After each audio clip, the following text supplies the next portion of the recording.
Saudara, Lembaga Survei Indikator Politik Indonesia merilis survei elektabilitas calon wakil presiden jelang pemilu 2024. Dari 5 nama yang dimunculkan, muncul nama Menteri BUMN Erick Thohir unggul dengan perolehan elektabilitas sebesar 22,9%. Dalam survei yang dilakukan Lembaga Survei Indikator Politik Indonesia periode 20 hingga 24 Juni 2023 dengan 1.220 responden, dalam hasil survei pada minggu kemarin muncul 5 nama bacawa pres jelang Pilpres 2024. Posisi pertama ada nama Erick Thohir unggul 22,9%, posisi kedua Ridwan Kamil 20,1%, kemudian ada nama Sandiaga Uno 17,5%. Yang berikutnya menduduki posisi keempat adalah nama Agus Harimurti Yudhoyono AHY dengan 12,5% persentasenya, dan di urutan kelima ada nama Khofifah Indar Parawansa 9,8%, dan 1% responden tidak menjawab atau tidak tahu. Nah, ini 5 nama saja yang kita uji, jadi kita kerucutkan terus. Hasilnya konsisten, ya, konsisten seperti ini. Ini traynya sebelah kanan, jadi sekalian bisa cek di sini, ya, traynya. Nah, bagaimana dengan tadi? Ternyata setelah kita, kalau tadi kan di atas adalah berdasarkan generasi based on simulasi 23 nama ya. Nah, kalau ini khusus yang 5 nama, ternyata polanya tidak berubah. Ya. Erick lagi-lagi unggul di kelompok generasi muda, nih ya. Kemudian Kang Ridwan. Ketua DPP PDI Perjuangan Puan Maharani menyebut 5 nama bakal calon wakil presiden untuk Ganjar Pranowo. Siapa kira-kira yang paling mungkin dipilih Megawati Soekarno Putri? Erick Thohir, Sandiaga Uno, Andika Perkasa, AHY, atau mungkin Caimin? Kami bahas sore ini bersama dengan Yandri Susanto, Wakil Ketua Umum PAN, dan juga Adi Praitno, Direktur Eksekutif Parameter Politik Indonesia, dan juga ada Wasekjen P3 Rapi Herdiansyah. Sore Bapak-bapak. Sore, Assalamualaikum. Sore, Assalamualaikum warahmatullahi wabarakatuh. Waalaikumsalam. Adre. Saya mau ke Bang Yandri dulu nih, yang paling hot, yang paling panas belakangan tadi pagi baru berlangsung adalah makan pagi. Mas Erick, Pak Prabowo, Pak Ganjar, dan juga Mas Gibran. Ngomongin apa makan pagi tadi ini, Bang Yandri? Ya kalau makan biasanya ngobrolin makannya dulu kan. Ini enak nggak makanannya? Sambil makan ngobrolnya apa aja, Bang Yandri? Tapi begini, karena situasi sekarang sudah mendekati kontestasi pemilu, apakah itu pemilu Pilpres maupun legislatif, tentulah segala gerak-gerik, tampakan layar, foto atau situasi kebersamaan itu menjadi perbincangan publik yang tidak jauh dari kira-kira apa nih koalisi di 2024. Nah, kalau dari PAN, saya sudah sampaikan beberapa kali di berbagai kesempatan, PAN sampai hari ini belum menentukan pilihan berkoalisi dengan siapa, tapi kami dalam Bang Yandri, mohon izin, ini suaranya agak terputus-putus. Mungkin saya ulangi pertanyaannya. Jadi ngobrolnya ini ada khususkah tentang topik di Pilpres mungkin? Ada kemudian juga obrolan yang kemudian menghangat. Karena kan ini tidak main-main loh. Ada Mas Gibran, baca pres Pak Ganjar, baca pres Pak Prabowo, termasuk Mas Erick yang menjadi unggul hari ini survei yang dibaca Wapres. Ya, saya pasti ada pembicaraan mengenai kontestasi Pilpres. Tapi apakah pembicaraan itu serius atau tidak, ya saya nggak tahu, karena itu kan ada Pak Prabowo sebagai capres dari Gerindra, ada Pak Ganjar capres dari PDIP, dan ada Pak Erick Thohir yang kami gadang-gadang selama ini di setahun terakhir yang kami tawarkan untuk posisi sebagai calon wakil presiden, apakah itu berkoalisi dengan PDIP yaitu dengan Ganjar Pranowo atau dengan Pak Prabowo. Jadi 2 kemungkinan ini kami tawarkan Pak Erick Thohir, yang sampai sekarang belum ada kata final, Mbak. Jadi saya kira dinamikasi komunikasi itu tetap akan terjadi. Nah, tapi pertemuan ada Gibran, ada Pak Prabowo, ada Ganjar, ada Pak Erick. Saya tentu saja sebuah demokrasi yang sangat besar di Indonesia. Bang Yandri, mohon izin, audionya masih kurang baik. Oke, sebelum saya ke Bang Yandri sambil diperbaiki koneksinya, jaringannya, saya mau ke P3 dulu ya dengan Mas Rafi. Mas Rafi, jadi kan kemarin ini Mbak Puan udah mengerucut nih, udah bilang ada 5 nama, salah satunya ada nama Mas Sandi. Kalau gitu menambah semakin angin bahwa salah satu kandidat terkuatnya yang dipilih adalah Mas Sandi untuk mendampingi Pak Ganjar. Iya, terima kasih Mbak. Tentunya kami sangat bergembira ya dalam proses penggodokan nama calon wakil presiden untuk Pak Ganjar ini oleh PDI Perjuangan itu menunjukkan progres yang signifikan. Dari yang semula 10 terbaru di spill 5 nama, salah satunya Pak Sandi yang merupakan Ketua Bapilu Partai Persatuan Pembangunan. Itu cukup membuat kami yakin, seyakin-yakinnya bahwa memang nama Pak Sandi terus masuk radar menjadi calon wakil presiden dari Pak Ganjar Pranowo. Nah, yang pasti memang PDIP menentukan calon wakil presiden ini penuh dengan kehati-hatian, kecermatan, dan bukan tanpa dasar tentunya memunculkan 5 nama, salah satunya Pak Sandi yang kita ketahui surveinya memang cukup tinggi untuk menjadi calon wakil presiden Pak Ganjar Pranowo. Oke, tapi Mas Rafi kira-kira ada kekhawatiran nggak sih sebenarnya saat ini yang dihadapi baik Mas Sandi dan juga P3? Karena kan ada nama-nama yang dimunculkan, 5 ini ada nama Mas Erik, kemudian ada nama Pak Andika, ada nama Mas Ahy, terakhir Caimin. Tidak sama sekali ada kekhawatiran, bahkan kepercayaan diri kami sangat tinggi ya, karena dari sisi kualifikasi personal, figur Pak Sandi ini melengkapi figur Pak Ganjar. Dari dalam Pak Sandi, di figurnya Pak Sandi itu merepresentasikan karakteristik 60% pemilih mayoritas di Indonesia, yaitu yang kita ketahui generasi milenial dan generasi Z. Nah, Pak Sandi ini identik dengan figur-figur kreatif yang notabene wajah anak muda kita hari ini.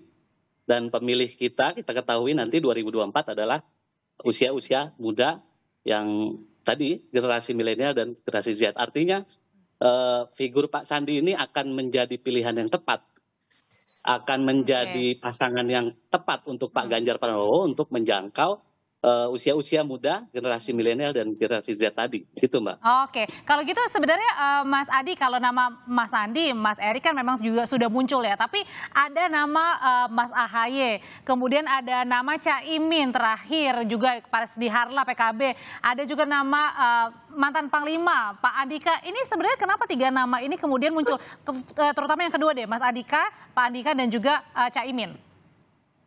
Ya, saya kira ini juga bagian dari strategi PDIP untuk mengakumulasi dan mengonsolidasi kekuatan politik di 2024 ya. Karena bagi PDIP kan bukan hanya soal bisa memajukan Ganjar Pranowo sendiri, tapi bagaimana partai-partai politik yang lain juga menjadi bagian di dalamnya. Kenapa muncul nama Caimin misalnya? Karena Caimin ini adalah representasi politik dari kalangan Nahdlin, Ketua Umum PKB yang diyakini mampu mengonsolidasi basis-basis politik Nahdlin. Jadi wajar kalau kemudian Caimin muncul dalam radar cawapres yang akan diusung oleh PDIP. Karena the one and only representasi politik dari NU ya. Tapi ini sebenarnya munculnya last minute nggak sih pada saat kemarin karena di Harla gitu? Ya betul, ini menunjukkan betapa dinamika politik kita kan berkembang cukup dinamis, Audrey.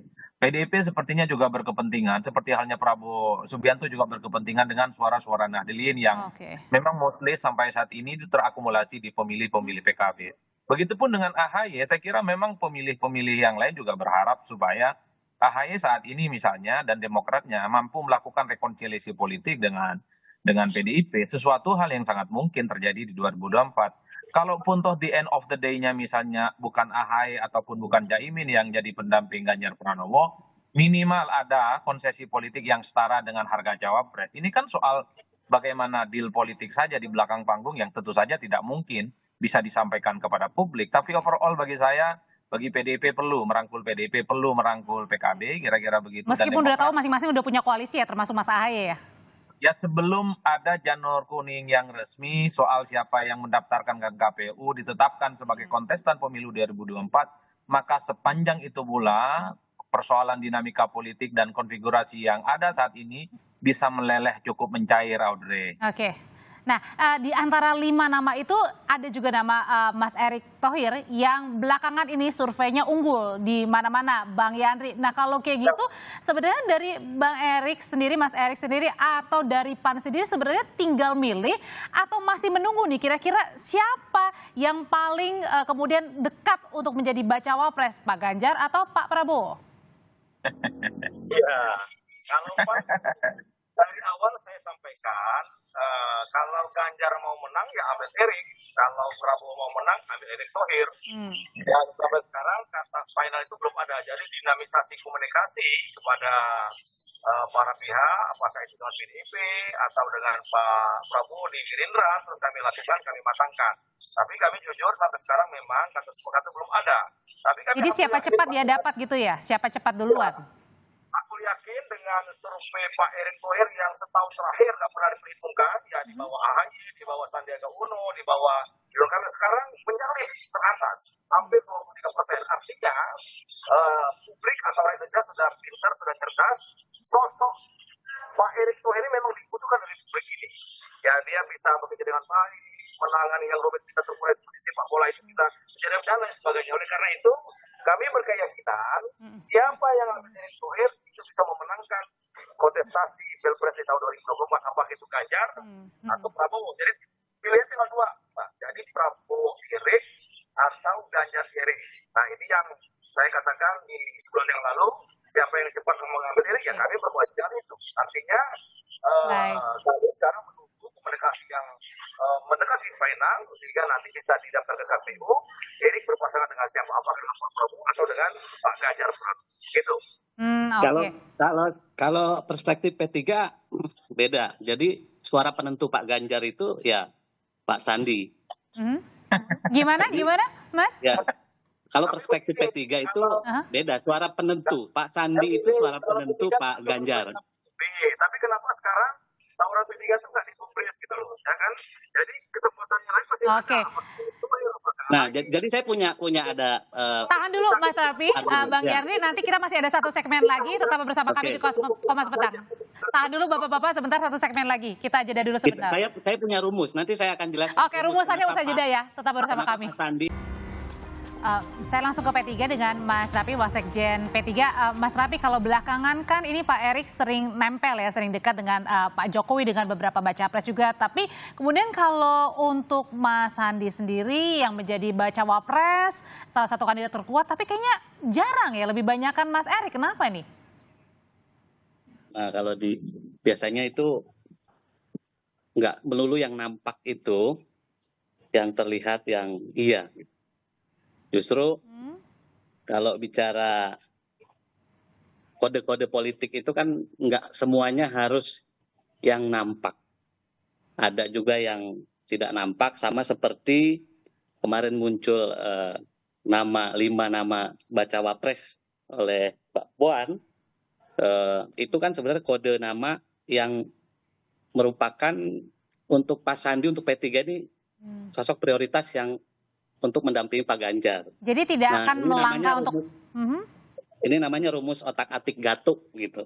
Jadi ada yang nampak, ada yang tidak nampak. Tetapi secara kode alam, kode politik itu secara jelas bisa dilihat juga gitu. Jadi nggak mesti yang selalu bersama itu yang jadi artinya pasti. Strategi untuk mendekati bersama lebih sering dengan Pak Jokowi untuk mendapatkan efek begitu, itu tidak dilakukan Mas Sandi? Oh, kalau soal efek Pak Jokowi jelas tentu punya efek. Nah, kemudian Pak Sandi bukan tidak melakukan itu gitu. Tetapi mungkin ada momentum, ada cara-cara yang lain yang memang Pak Sandi P3 dengan Pak Sandi melakukan cara-cara yang bisa mendapatkan efek juga, semacam bentuk dukungan yang kuat dari Pak Jokowi, kira-kira seperti itu. Nah, tapi di luar bahasan itu, ini kan bukan bicara sekedar efek-efek saja, tapi ada tadi yang saya bilang, saya punya rumus nih, rumus yang rasional dan saintifik. Kenapa figur Pak Sandi memiliki nilai tambah bagi Pak Ganjar Pranowo dari sisi kualifikasi personal? Ya Pak Sandi identik dengan figur yang kreatif. Pak Sandi juga sosok yang mobile, memiliki mobilitas tinggi. Jadi bisa dibayangkan Mbak, dalam satu hari aja Pak Sandi bisa berkegiatan lebih dari 3 titik dengan energi Tapi kan yang stabil. sama, Mas Erik juga seperti itu. Oh ya, tapi ada sisi-sisi kualifikasi yang lain yang memang bisa menjadi parameter kenapa Pak Sandi ini menjadi suara penentu untuk kemenangan Pak Ganjar Pranowo. Dan tadi rumusan ini juga tidak disetujui tadi sama PAN ya, karena Mas Erik bisa saja nanti justru bersama Pak Ganjar untuk bacawa pres mendamping, Bang Yandri. Ya, kalau kami kan berbeda dengan P3. P3 langsung berkoalisi dengan PDIP. Ketika kami datang ke PDIP, ya kami tawarkan Erick Thohir. Dan kami belum menyatakan berkoalisi dengan PDIP, walaupun saya sampaikan tadi, PAN itu tinggal 2 pilihannya, antara Pak Prabowo dengan Pak Ganjar. Dengan satu nama yang kami dorong yaitu Pak Erick Thohir. Jadi kita tunggu saja dinamisasi komunikasi antar elit partai, di mana kalau PAN itu sedang menyerahkan sepenuhnya pada Ketua Umum untuk menentukan arah koalisi. Termasuk nanti capres siapa, cawapres siapa. Nah, oleh karena itu dengan tren positif Pak Erick Thohir, yang saya katakan tadi setahun belakangan, tahun terakhir, itu nggak pernah dihitung. Tapi dengan kinerja yang baik, kemudian komunikasi publik yang baik, berbagai lembaga survei yang kredibel, ya alhamdulillah Pak Erick Thohir teratas sekarang. Nah, oleh karena itu saya kira kita tunggu saja. Ganjar nanti ngambil siapa, Pak Prabowo ngambil siapa, tapi saya hakul yakin di antara 2 ini apakah Pak Prabowo atau Pak Ganjar, insya Allah mengambil Erick Thohir. Nah, oleh karena itu saya katakan tadi kalau mau menang ya ambil Erick Thohir, karena publik kan sekarang sudah pintar siapa yang layak dan tidak layak. Dan saya meyakini figur Pak Erick Thohir itu dibuktikan oleh publik hari ini. Bagaimana runyamnya sepak bola selama ini di tangan Pak Erick Thohir itu bisa selesai. BUMN selama ini tidak sehat, bisa sehat. Nah, oleh karena itu dibuktikan nilai di publik oleh masyarakat dengan survei paling tinggi hari ini, Pak Erick Thohir, yaitu hampir 23%. Gitu, Mbak. Oke, tapi kenapa sih, Mas? Saya boleh maksud. Silakan. Kalau Pak Sandi, kalau bicara survei, tidak insidental. Jadi lebih konsisten. Selalu berada di posisi teratas survei, setidaknya di 3 nama besar. Nah, artinya konsisten terus, tidak terpengaruh dengan ada isu sepak bola atau isu lain. Pak Sandi itu lebih konsisten. Tapi kan nggak pernah di atas. Kalau Pak Erick ini dari yang tidak dihitung menjadi sangat diperhitungkan. Sekarang kan yang penting kan tren positifnya, Adindaku. Jadi jangan sampai hanya masuk 3 besar. 3 besar mah nggak menang. Yang menang itu kan yang paling besar, yang paling atas yang menang itu. Oleh karena itu saya Bang Yandri, Mas Rafi. Kalau Erick Ganjar mau menang, ambil Erick. Kalau Prabowo mau menang, ambil Erick. Itu kuncinya. Oke, tapi pertanyaannya, tahan dulu Bapak-Bapak. Saya kalau mau ke Mas Adi deh. Mas Adi, tapi pertanyaannya, tadi kan kalau mau menang, ajak dari PAN ini ajak Mas Erik. Tapi kenapa sih PAN ini harus bermain di 2 kaki, Pak Prabowo, Pak Ganjar? Ya, bagi saya yang melihat dari jauh, PAN ini kan macam tagline sebuah minuman. Siapapun capresnya, cawapresnya hanyalah Erick Thohir. Jadi datang ke PDIP ya, mau berkoalisi kalau Erick Thohir yang kemudian bisa mendampingi Ganjar Pranowo. Begitupun ketika datang kepada Prabowo Subianto, kalau bisa menggaransi Erick sebagai wakil, maka disitulah kemudian pelabuhan politik yang akan dilakukan oleh Partai Amanat Nasional ini semacam ingin menaruh telur di 2 keranjang. Ini tinggal keranjang mana yang mau menang. Jadi siapa cepat ya yang deklarasi gitu ya mengambil. Kalau P3 opsinya terbatas, hanya 1 keranjang, the one and only ya, Ganjar Pranowo bukan yang lain. Karena P3 sudah memutuskan berkoalisi dengan PDIP. Nah, yang kedua, ini yang menarik sebenarnya Audrey, bahwa Erick Thohir ataupun Sandi memiliki elektabilitas sampai Sidratul Muntaha menjulang ke sana secara ideal berpasangan dengan siapapun dan bisa mendongkrak suara. Tapi kan kita tahu gembok soal cawapres itu sampai saat ini di PDIP itu hanya ada di Megawati Soekarno Putri, bukan yang lain. Gembok cawapres di Gerindra itu ada di Prabowo Subianto dan Muhaimin Iskandar. Nah, bisa tidak Bang Yandri ini meyakinkan Prabowo dan Caimin untuk memberikan gembok itu kepada Erick untuk bisa mendampingi Prabowo? Mas Adi. Bentar. Hingga sore hari ini, Sebentar Bang Yandri. Erick Thohir itu akan menjadi cawapres. Apakah Prabowo atau Ganjar, pasti ada yang ngambil. Insya Allah. Oke, tapi pertanyaannya gini, Bapak-bapak, Mas Adi, ini tidak hanya Mas Erik, Mas Sandi, tapi juga ada dua calon yang berlatar belakang militer. Ada nama Pak Andika juga. Ini kenapa pemilihannya akhirnya mengerucutnya salah satunya Pak Andika, mantan Panglima, Mas Adi? Ya saya kira memang Pak Andika ini merupakan salah satu figur yang memiliki portofolio yang dinilai punya potensi mendongkrak dan bisa menggaransi kemenangan di Pilpres ya. Karena kalau kita melihat irisan pemilih di 2024, kita mengacu angka-angka statistik, pasangan capres terutama dari kalangan sipil, cawapresnya dari militer itu juga relatif masih digandrungi, Audrey. Ini juga yang bisa menjelaskan kenapa AHY itu masuk dalam radar cawapres Ganjar Pranowo yang belakangan ini mulai disebut oleh Puan Maharani.